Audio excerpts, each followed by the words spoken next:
இந்த வீடியோவில் நம்ம என்ன பார்க்க போறோம்னா, கடகராசிக்காரர்களுக்கு மே 2026 எத்தகைய ஒரு மாதமாக, பலாபலன்கள் நிறைந்த ஒரு மாதமாக இருக்க போகுதுன்னு பார்க்க போறோம்.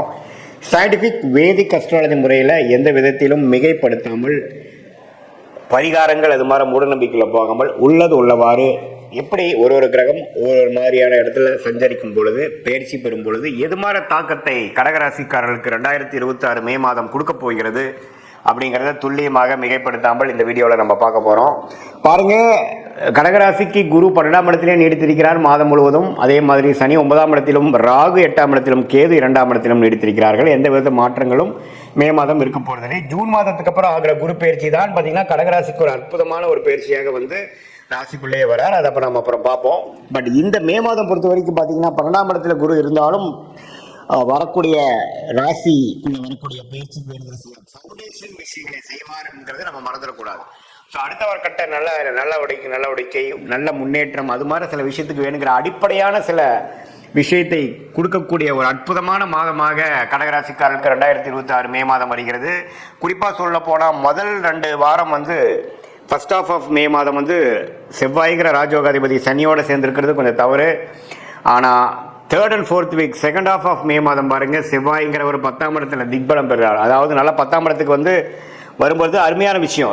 அவரோட வீட்டுக்கு அவரே வரார். ஸோ ராசிக்கு 10ஆம் இடத்துல வருவது வந்து ராஜயோகாதிபதி வருவது தொழிலில் முன்னேற்றம், நல்லாவே வந்து வாழ்க்கையில் என்னென்ன செய்யணும்னு நம்ம ட்ரை பண்ணோமோ அதெல்லாம் கிடைக்கக்கூடிய அமைப்பு இருக்குது. அதே சமயத்தில் சுக்கிரன் 11ஆம் இடத்துல லாபஸ்தானாதிபதி 11லே இருக்கிறார். மாதத்தின் செகண்ட் ஆஃப் பார்த்தீங்கன்னா 12ஆம் இடத்துக்குள்ள வந்து குருவோட சேர்றார். ஸோ அதெல்லாம் பார்த்தீங்கன்னா சுப விரயங்கள் செய்யக்கூடிய அமைப்பு, பண வரவுகள் நிறைய வரக்கூடிய அமைப்பு, வெளிநாடு பிரயாணங்கள், குடுக்கல் வாங்கல நல்ல விஷயங்கள், இம்போர்ட் எக்ஸ்போர்ட் அப்படிங்கிற மாதிரி பல நற்செய்திகள் வரக்கூடிய ஒரு அற்புதமான செகண்ட் ஆஃப் ஆஃப் மே மாதமாக கடகராசிக்காரர்களுக்கு 2026 உண்டு, மே மாதம் உண்டு. அதே மாதிரி சூரியனும் பார்த்தீங்கன்னா 10ஆம் இடத்துல இருக்கிறது அருமை. ஸோ மே மாதம் நம்ம என்ன எதிர்பார்க்கலாங்க சாமி, ஒரே வார்த்தையை சொல்லுங்கன்னா முன்னேற்றத்தை எதிர்பார்க்கலாம். தொழிலில் மேன்மை, வேலையில் முன்னேற்றம், ப்ரொமோஷன் எதிர்பார்க்குறவங்களுக்கு கிடைக்கும். அதே சமயத்தில் நல்ல ஒரு அபிவிருத்தி, நல்ல சேஞ்சு, ஒரு ஜாப்லேருந்து இன்னொரு ஜாப் மாறுறது, மாணவர்களுக்கு நல்ல ஒரு ஃபோக்கஸ், நல்ல ஒரு ரிசல்ட்ஸு. அதே சமயத்தில் விளையாட்டுத்துறையில் இருக்கிறவங்களுக்கு நல்ல ஒரு அமைப்பு, மருத்துவத்துறையில் இருக்கிறவங்களுக்கு நல்ல பெனிஃபிட்ஸு, ரெகக்னிஷனு, மீடியா துறையில் இருக்கிறவங்களுக்கு நல்ல அமைப்பு, வெளிநாடு தொடர்பு இருக்கிறவங்களுக்கு நல்ல ஒரு கான்ட்ராக்ட், நல்ல ஒரு ப்ராஜெக்ட். அது மாதிரி கடகராசிக்காரர்களுக்கு இதுவரைக்கும் ராகு 8ல இருந்து கேது 2ல இருந்து ஒரு மாதிரி அப்ஸ் அண்ட் டவுன்ஸ் போயிட்டு இருந்து, குறிப்பாக ஃபர்ஸ்ட் ஹாஃப்மே பார்த்தீங்கன்னா ராஜயோகாதிபதி செவ்வாய் 9ஆம் இடத்துல இருந்து அப்பா விஷயங்கள், பூர்வீக விஷயத்தில் சில பாதிப்புகளை கொடுத்துட்டு இருந்தது. மே செகண்ட் வீக்ல இருந்து பார்த்தீங்கன்னா நல்ல மாற்றங்களை கொடுத்து அடுத்த வரக்கூடிய குரு பயிற்சிக்கு ஒரு அற்புதமான ஃபவுண்டேஷன் பிளாட்ஃபார்மை கொடுக்கக்கூடிய ஒரு மாதமாக மே 2026 வருகிறதுங்கிறது நம்ம தெரிஞ்சுக்கணும். இது வந்து எல்லா டைம்லேயும் பார்த்தீங்கன்னா குரு 12 இருந்து விரயங்களை கொடுக்குற மாதிரி இருந்தாலும் அது நல்ல விரயமாக, சுப விரயமாக அல்லது அசுப விரயமானு பார்க்கும் பொழுது இது மாதிரி கிரக அமைப்பு வரும் பொழுது நல்ல ஒரு விஷயத்துக்காக டக்குன்னு ஒரு இன்வெஸ்ட்மெண்ட் பண்ணி அது மூலமாக பெனிஃபிட்ஸ் பெறக்கூடிய ஒரு அற்புதமான ஒரு காலகட்டமாக கடகராசிக்காரர்களுக்கு வருது. அதனால் இதெல்லாம் கொஞ்சம் பார்த்து யூஸ் பண்ணிக்கணும். குறிப்பாக வந்து செகண்ட் ஆஃப் ஆஃப் மே மாதம் நீங்கள் நல்ல அமைப்பு பண்ணிக்கணும்.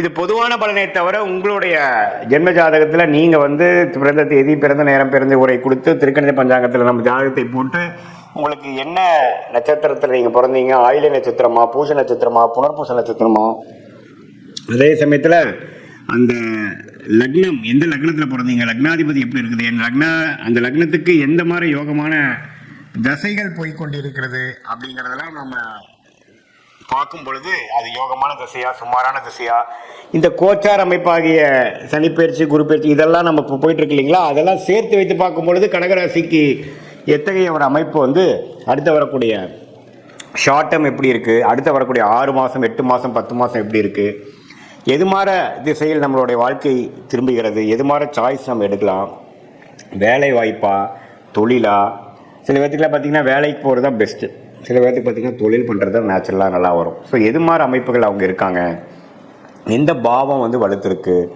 எந்த மாதிரி விஷயங்கள் வந்து இருக்குது, திருமணம் வந்து காதல் திருமணமா அல்லது அரேஞ்ச் மேரேஜா, எது மாதிரி டைமில் நடக்கும், லேட் மேரேஜில் மாதிரி நடக்கிற மாதிரி அமைப்பு இருக்கா, அல்லது வந்து கொஞ்சம் ஏர்லியாகவே நடக்குமா. சில பேர்த்துக்குலாம் பார்த்திங்கன்னா வெளிநாடு அமைப்புகள் நிறையா இருக்குது, சில பேர்த்துக்கு பார்த்திங்கன்னா உள்நாட்டிலே ஜெயிக்கக்கூடிய அமைப்புகள் கண்டிப்பாக இருக்குது. ஸோ இதில் வந்து எது மாதிரி விஷயங்கள் அப்படிங்கிறத நீங்கள் பார்த்து அதுக்கு தகுந்த மாதிரி சயின்டிஃபிக் வேதிக் அஸ்ட்ராலஜி முறையில் நீங்கள் எது மாதிரி அமைப்பை கொடுக்குதுங்கிறத பார்த்து நீங்கள் முடிவெடுக்கிற மாதிரி இருந்ததுன்னா ஒரு அற்புதமான ஒரு முடிவுகள். தேவையற்ற நீங்கள் வந்து நமக்கு மனசில் என்ன தோணுதோ அதை செய்யாமல் நமக்கு எந்த விஷயங்கள் காத்து இருக்கிறது, நம்மளுடைய பிராப்தம் என்ன, நம்மளுடைய கர்மா என்ன அப்படிங்கிறத துல்லியமாக மிகைப்படுத்தாமல் இப்படி பண்ணால் பரிகாரம் பண்ணால் சரியாருங்கிற மாதிரி மூட நம்பிக்கைலாம் போகாமல் என்ன காட்டுதுங்கிறத மட்டும் நம்ம சயின்டிஃபிக்காக தெரிந்து கொண்டு அதுக்கு தகுந்த மாதிரி வாழ்க்கை முடிவுகளை வந்து நீங்கள் வந்து கரெக்டாக எடுத்து அதுக்கு தகுந்த மாதிரி நீங்கள் தேவையற்ற பண விரயங்கள், தேவையற்ற சமய விரயங்களை தவிர்த்து அதுக்கு தகுந்த மாதிரி துறைகளில் போய் அதுக்கு தகுந்த மாதிரி படிப்பை செய்து அந்த காலகட்டம் வருவது வரைக்கும் பொறுமையாக இருந்து செயல்படக்கூடிய கடகராசிக்காரர்கள் கண்டிப்பாக பணவரவில் வந்து எந்த விதத்திலையும் குறைவு இல்லாமல், அதே சமயத்தில் வந்த பணத்தை நான் இப்படி விட்டுட்டேன் சார் அப்படிங்கிற மாதிரி இல்லாமல் எந்த நேரத்தில் எது வரும்பொழுது எது மாதிரி விஷயங்கள் செய்யலாம் அப்படிங்கிறதை நம்ம முதலே நம்ம தெரிந்து கொண்டு, சம்டைம்ஸ் பார்த்தீங்கன்னா ஒரு 2-3 வருஷம் ஒருமே நடக்காத மாதிரி இருக்கும். அந்த டைமில் நீங்கள் என்ன போட்டாலும் பார்த்தீங்கன்னா பண விரயங்கள் தான் ஆகுமே ஒழிய பணம் வரவு வராது. ஸோ அந்த நேரத்துலலாம் கொஞ்சம் அடக்கி வச்சுட்டு சில நேரத்தில் நீங்கள் ரொம்ப வேகமாக போனீங்கன்னா நல்லா நடக்கும். எந்த நேரங்கள் வந்து நமக்கு அருமையான நேரங்களை தெரிந்து கொண்டு அதுக்கு தகுந்த மாதிரி நம்மளுடைய லைஃப் சிச்சுவேஷனை அமைத்து கொண்டு நம்ம முயற்சிகளை வந்து பிளான் பண்ணோம்னா தேவையற்ற சமய விரயங்கள், தேவையற்ற பண விரயங்களை தவிர்த்து நம்மளுடைய வாழ்க்கையோட குறிக்கோள் என்ன, எது மாதிரி விஷயத்தை நம்ம நோக்கிறோம், எந்த மாதிரி ரிலேஷன்ஷிப் நமக்கு வேணும், எந்த மாதிரி ப்ரொஃபஷன் நமக்கு வேணும், எது மாதிரி ஃபினான்ஷியல் கோல் நமக்கு இருக்குங்கிறதெல்லாம் தெரிந்து, அதே சமயத்தில் நம்மளுடைய 12 பாவமும் நம்ம ஜாதகத்தில் குடும்பமாக இருந்தாலும் சரி, தனமாக இருந்தாலும் சரி, சொத்து விஷயமா இருந்தாலும் சரி, கடன், நோய், எதிரி, வம்பு வழக்காக இருந்தாலும் நம்ம ஜாதகத்தில் எப்படி காட்டுது, எந்த நேரத்தில் எது விஷயத்தில் நம்ம ஜாக்கிரதையாக இருக்கணும் அப்படிங்கிற விஷயத்தெல்லாம் நம்ம கவனமாக பார்த்து அதுக்கு தகுந்த மாதிரி நம்மளுடைய முன் எச்சரிக்கையோட, முன் யோசனையோட நம்மளுடைய வாழ்க்கை முயற்சிகளையும் வாழ்க்கை செயல்பாடுகளையும் நம்ம செய்யும் பொழுது என்னன்னா, எப்படி ஒரு கூகுள் மேப் வந்து ஒரு மனிதனுக்கு ஒரு இடத்த விட்டு ஒரு இடம் போகும்பொழுது அது எப்படி வழிகாட்டுகிறதோ, எவ்வளோ கிலோமீட்டர் போகணும், எந்த இடத்துல திரும்பணும், எந்த மாதிரி இடத்துல டிராஃபிக் அதிகமாக இருக்குங்கிற மாதிரி விஷயங்களை தெரிந்து அதுக்கு தகுந்த மாதிரி நம்ம ட்ரிப்பை பிளான் பண்ணி நம்ம போகும் இடத்தை போய் சேர்றோமோ, அதே மாதிரி இந்திய வேத ஜோதிட அடிப்படையான சயின்டிஃபிக் வேதிக் அஸ்ட்ராலஜி முறையில் பார்த்தீங்கன்னா துல்லியமான ஒரு நம்மளோட கர்மா பாத் என்ன அப்படின்னு தெரிஞ்சிட்டோம்னா அதுக்கு தகுந்த மாதிரி நம்மளுடைய ஆக்டிவிட்டீஸை அலைன் பண்ணிட்டோம்னா கண்டிப்பாக தேவையற்ற விரயங்களும் தேவையற்ற மன சங்கடங்களை அவாய்ட் பண்ணி தவிர்த்து வாழ்க்கையில் எளிதில் வெற்றி பெற முடியும் என்று சொல்ல விரும்புகிறேன். மீண்டும் மற்றொரு காணொளியில் சந்திப்போம். நன்றி, வணக்கம்.